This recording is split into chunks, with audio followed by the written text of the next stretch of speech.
both time we're obviously talking to you after your Iraq U20s international appearances. So why don't you tell me a bit more about that?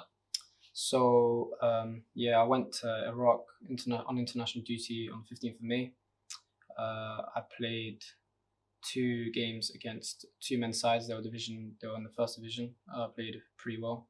I managed to start the first game against a team called Al Zora that were 3rd in the league in Division 1. I got good feedback from that game, and the second game that I played in Baghdad, it was against a team called Al Hudud, and they sat 10th in the league in the first division. And I played, I think, last 20 minutes, I gave a similar impact, which the under-20 coach was impressed with.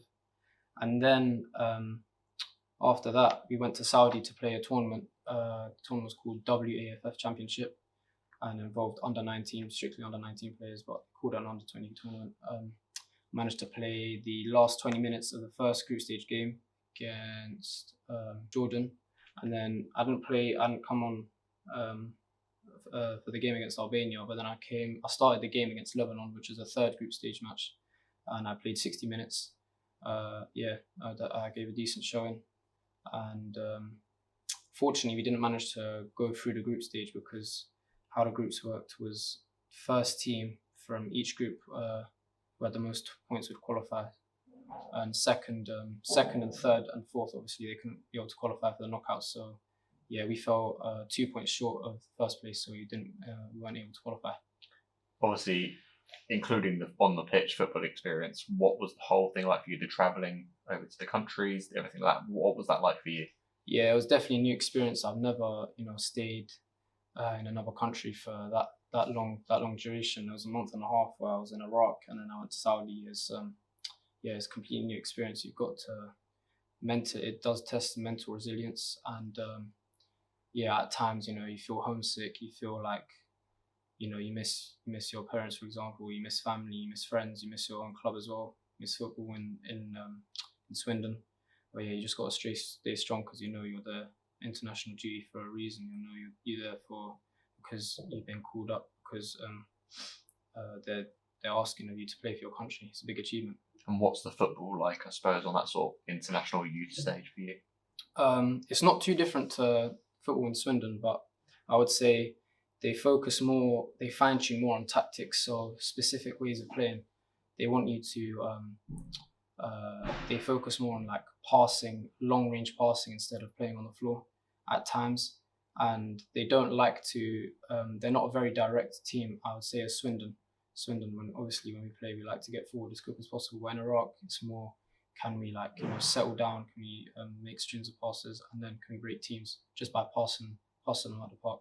How did you find that? Yeah, it was definitely a new experience. Obviously I'm a very direct player, I would say. I like to attack straight away, but obviously when they introduced that to me, I had a couple weeks in training where I would have to adjust to it, But I managed to get across with it at the end. It was good. You mentioned family there. What was the family reaction? What was it like when you heard the call up for the first time? Yeah, everyone was buzzing. Brother, sister, mum and dad. My dad especially, he was very happy, and he managed to go with me as well to Iraq. He managed to basically see me train, see me play as well, and I'm sure he was very proud. One thing I know about obviously you and obviously seeing some of the academy games is that your dad's a big sort of person in your life in terms of coming to the games and things like that. So what does that mean to you and to your family to sort of make him proud? Yeah, it means a lot.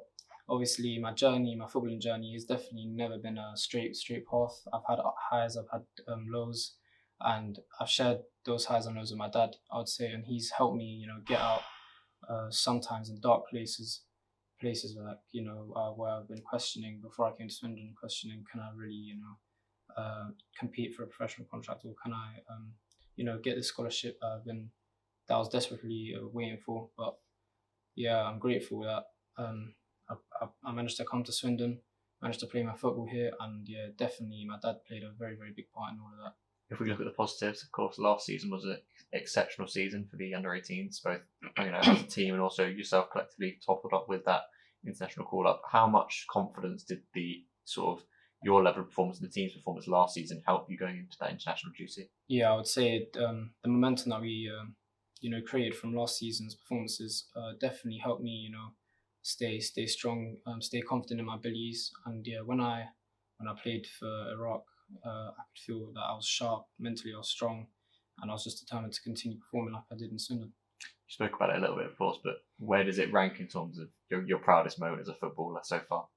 Yeah, I'd say on par with Man United, my Man United performance, especially my game against Lebanon, because that was the first international game I started, and yeah, I'd say I played really well. I created a lot of chances. Unfortunately, didn't finish them, but yeah, that's part of football. But yeah, I'm grateful for the start that they gave me to play against Lebanon under 20s. Of course, that's the first step. Now, what's the sort of next step for you in terms of hopefully getting there again?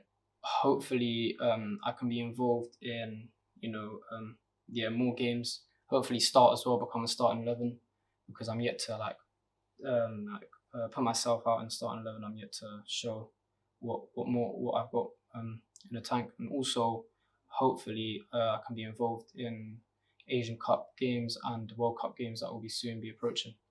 So yeah. One thing I want to ask you about is obviously how much has the sort of Swindon Town coaches supported you here? Obviously, the academy coach, I know they'd have helped you a lot in the build up in the season, but what's that been like before you left and also since you've come back? Yeah, my commander U20s coach, he just reminded me before I went. He said, when you go to Iraq, make sure you continue with the same, fire, with the same hunger that you did when you were at Swindon, so that you got the best chance of playing well in Iraq. So yeah, obviously he told me good things. He told me just keep on playing, keep on. Just remember your moments, your proud moments that when you played for Swindon last year, and yeah, continue following from what you've built from last year. Yeah. And when you look on last season, of course, you mentioned Man United.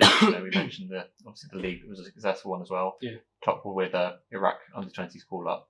What's the next step and what the targets following that season going into next year? How do you think you can improve from there?